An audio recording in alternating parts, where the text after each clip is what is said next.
Hey, welcome to Felcraft. I'm Hammy, and this is our quick roundup of Blizzard's The World of Overwatch panel. The team ran through a bunch of maps and a bit more about their backstory and where they came from. Watchpoint Gibraltar, for example, is a former Overwatch base that's currently occupied by Winston, who's using it as a base and deciding whether to get in touch with former Overwatch agents. A quick run through of Dorado explained that the marketplace and the festival was all about the Festival of Lights, which is a big celebration of the annual end of the Omnic Crisis. However, there are still criminal elements that you can find. King's Row, for example, you can see a megacity built by Omnics in the background of the map, but the English government apparently doesn't recognise Omnics as actual civilians. The statue in King's Row is of Takata Mundunata, the leader of Zenyatta's former organisation. This conflict between Omnics and humanity, in terms of robots having the vote and enfranchisement along with other things, really highlights how humans and Omnics are trying to get along in various parts of the world of Overwatch. Next up, the team took more of a dive into Volskaya Industries and how they tried to make a Russian game design and map design fit with their concept of the world, while still having anchors in reality for players of the game. Before we dive into Volskaya, we were given a bit more background about the Omnic Crisis. A few decades ago, robots rebelled, and as we know, the world was plunged into a big fight where robots were fighting against mankind. Different countries had different solutions. In Germany, for example, we were taught about the Crusader armour, and we know that's where Reinhardt gets his big suit from. Russia actually built giant robots. However, Overwatch was the solution for many people in this crisis. In terms of story, the team felt that Russia were very proud and very independent, and in many ways tried to eschew Overwatch and actually go it alone.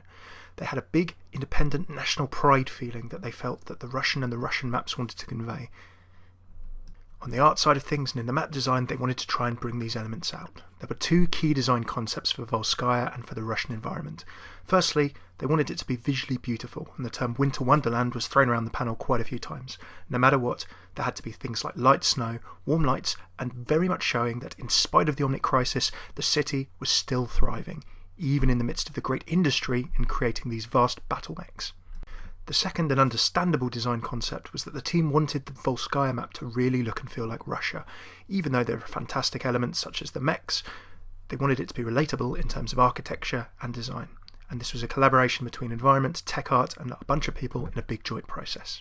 We were then ran through a bunch of screenshots looking at Volskaya from different angles. For example, we were highlighted the giant mech in the background of the factory. You can actually see where the big Sentinel robots are being built as part of Volskaya Industries, and you can actually see the cockpit where the Russian human pilots would actually pilot these mechs into battle against the Omnics. The small details in the map are really important to Blizzard when it comes to storytelling with the environment, and we were shown 3 propaganda posters that helped illustrate this. The first on the left is representing the workers and the strength and might of the population coming together to build these robots to defend the country. The one in the middle is representing pilots and glorifying their role in terms of keeping the city and Russia safe. The poster on the right is designed to show a more traditional propaganda poster of being cautious of leaking information and showing that there might be spies in the midst. Blizzard then continued talking about how they enjoy small details and how the teasers that they've released are very, very much intentional, and that they can use these to get quite a bunch of information across. They showed us one of Roadhog, and for example, Roadhog, including his character silhouette and name, was actually blowing around on a newspaper in King's Row for ages in builds that the public have actually seen before his release. D.va is an example that the community are familiar with. She was, of course, live on a poster in the arcade in Hanamura, and existing posters in Lombardy and other maps obviously talk about characters that we've already been made aware of. The team then started talking about character dialogue and how they use that to get quite a bit of stuff across about personality too. Hanzo was briefed as being incredibly arrogant, thinking that he's superior. You are nothing. We shall see, brother. We obviously know that Tracer in her dialogue loves being a hero and is having a blast saving the world. And also with Mei, who's just been announced at BlizzCon, being a bit of a reluctant fighter. Of course, if you've seen the gameplay video, she's always apologising whenever she does any damage to anyone. Blizzard also said that they've been repeatedly asked if there'll be specific dialogue between the characters, and the answer is an absolute yes. For example, they said that Hanzo and Genji, with their recently released backstory in terms of them being brothers, have certainly a lot of things to say to each other. Alongside storytelling in game with small details and using dialogue of characters, Blizzard also wanted to talk a lot about out-of-game storytelling. They gave us some examples we've already seen, how, for example, Lucio is identified by his music, and therefore they experimented with his album release and his fake world tour, as well as taking some of the tracks from the music team. The team then had to have a big think about doing villains, and we will run through the example of Roadhog and Junkrat. For example, the wanted posters.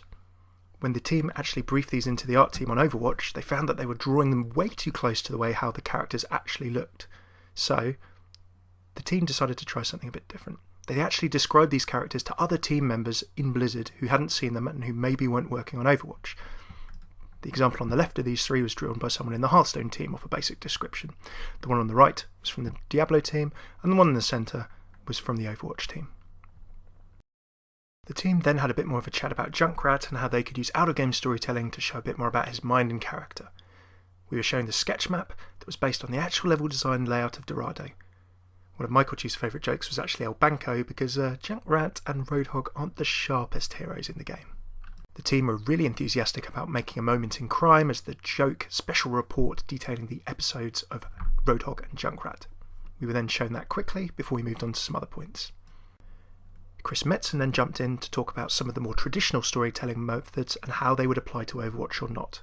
For example, novels might not actually suit Overwatch's kind of story too well. However, they are looking into comics, and we got an announcement that there is going to be a graphic novel self-published by Blizzard. It has been mentioned at Comic-Con, and it's going to tell us about the first Overwatch Strike Team. We then got some really cool background about the first Overwatch Strike Team and some of the characters, along with this piece of artwork showing them that you may have seen before. There was a bit of a soft reveal in the BlizzCon opening ceremony sequence, and we saw that Gabriel Reyes is actually Reaper. The first two soldiers of Overwatch were Morrison and Reyes. We know Morrison as being Soldier 76. They were both buddies and both part of the Soldier Enhancement Program from the United States, which was the US's particular solution to the Omnic crisis. Reyes has been described as the greatest soldier in the world. He's a bit of a solo operative. He'd rather be crawling through ducks and doing a commando job alone rather than working with a team, but he was good friends with Morrison. When the United Nations put together the first group under Overwatch, we see everyone in this piece of art. You can see Reinhardt, you can see Torbjorn being a little bit younger, as well as Reyes and Morrison. You can also see Anna Amori, who's actually been named as Farah's mum from Egypt and being one of the world's top markswomen. Reyes was actually a leader of the initial team, but him and Morrison had a disagreement about leadership. Reyes is more mercenary, do whatever it takes to get the mission done style, contrasted with Morrison's more team-centric style of leading, wanting to get everyone home alive, and his belief that a better and more close team would make a better performance on the battlefield. Chris Metzen then kind of summarised and said that this is a lot about what Overwatch is about, as a game and as a story, and we'll see the universe develop in this way as more is revealed. Overwatch is primarily about people working together and their relationships. Metzen also announced that Overwatch is going to have a bunch of comics shorts as illustrated here. They're going to be free on the net, and there's going to be, quote, carpet bombing of awesome stuff when the game comes out, so we can expect to see a bunch more of these in short comics in the future. What came next was pretty mind-blowing if you're a fan of story and if you love the original Overwatch trailer in terms of its feel. We were shown a bunch of work-in-progress shots, behind-the-scenes dev working, and, in short, a bunch of work on a series of animated shorts that are going to be released for Overwatch. Here are some screenshots that don't really do the little bits of animation that we saw justice, and they were very, very short. But here are some of the key storylines that we actually managed to grab. We saw Winston on the moon with someone who very much looks like Dr. Winston, or the doctor who is working with him in the moon base. We also see Winston's love for peanut butter come up as he's offered a jar. There's also various japes with bananas. We see a couple of things in terms of Winston sitting in a chair trying to eat a banana, and also a bunch of soldiers looking as though they're invading the moon base, and then they suddenly see a banana skin drop on the floor in front of them. As well as Winston's backstory, we saw a bit of a duel between what looked like Tracer and Widowmaker in London. They might have been running around King's Row. We saw Widowmaker turning to the camera and giving it a smile, and we saw Tracer jumping around and coming out with a quote of "Time is on my side." We were also treated to some wireframes of Soldier 76 and Hanzo and what was probably Genji in a big fight over what looked like a Japanese village. We saw various people jumping in with swords, arrows flying around, and all kinds of action. We were also shown a couple of other wireframe models. One of them looked like a news anchor who was reporting, and another looked like the scientist who we saw with Winston in his phase when Winston was a baby. A big thanks to Reddit Overwatch for these screenshots.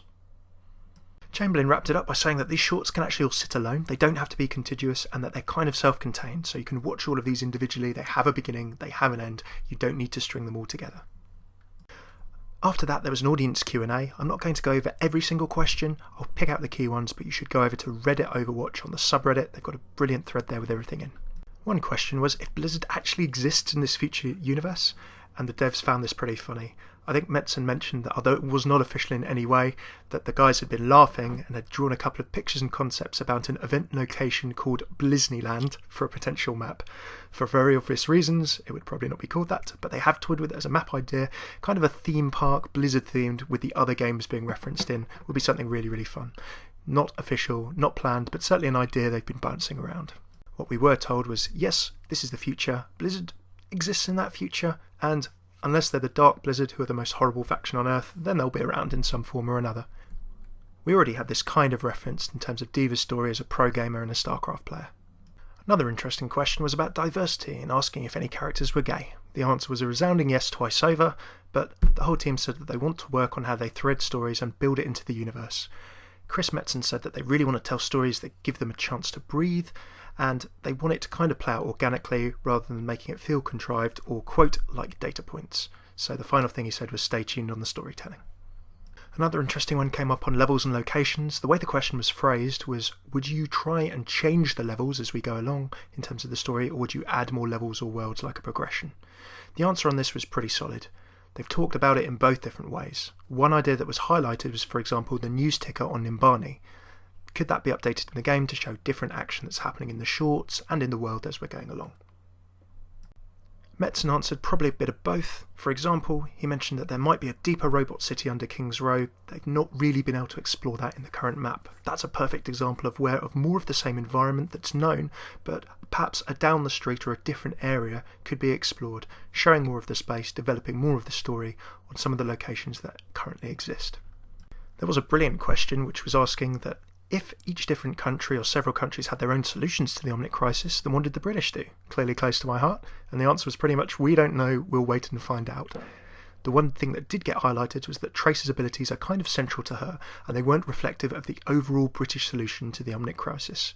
The team are still fleshing out some of the story, and they're looking forward to developing this kind of thing. So for us Brits, watch this space.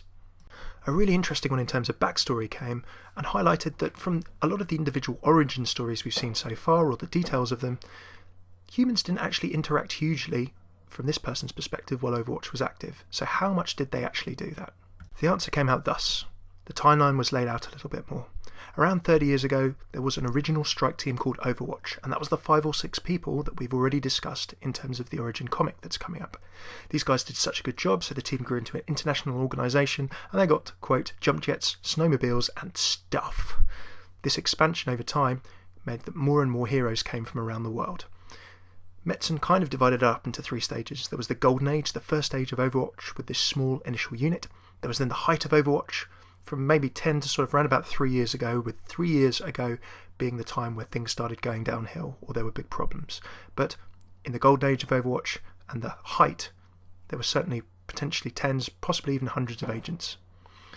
The final phase was then now, where everything is scattered. Some heroes have retired, others have gone off on their own, some have gone a little bit crazy, Soldier 76 being a perfect example, and some apparently may never be coming back.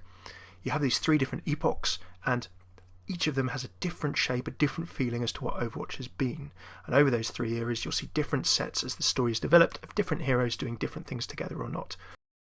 For example, you have a bunch of bad guys or people whose affiliation is unknown with Overwatch at this point in time, but who may work with them. We'll have to wait and see. And then you also have particular heroes who are called out, people like Xayah, Mei, D.va and Lucio. These people are completely new on the global stage, and they've never been part of Overwatch in the past. So, story pending, maybe they'll get picked up or have some kind of storyline that makes them a new part of any Overwatch in the future. One question was on the actual mugshot numbers on the wanted signs of Junkrat. Were there any significance to those? After a bit of trolling by Metzen, it sounds as though that Junkrat was looking for the certain treasure, so as a result, apparently it's something to do with that. We'll wait and see. The final question was absolutely owned by this young kid who asked, do we know why Winston doesn't like his glasses broken? And there was a killer answer to finish it off. When the shorts come out, we will find out how important those glasses are to Winston and who gave them to him in the first place. Feels as though these might be Dr. Winston's glasses, for example, and in the kind of animated work-in-progress short reel that we saw earlier, we certainly saw a bespectacled doctor in a few different situations with baby Winston the monkey. Thanks for tuning in to our quick BlizzCon World of Overwatch panel summary. We're doing a bunch of other Overwatch videos and starting a new channel soon. Please check out our map summaries below, our gameplays, tell us what you'd like to see as we're in the beta, and if you'd like to see more, please subscribe and comment just below. Thanks so much for tuning in. I'm Hammy. Take it easy.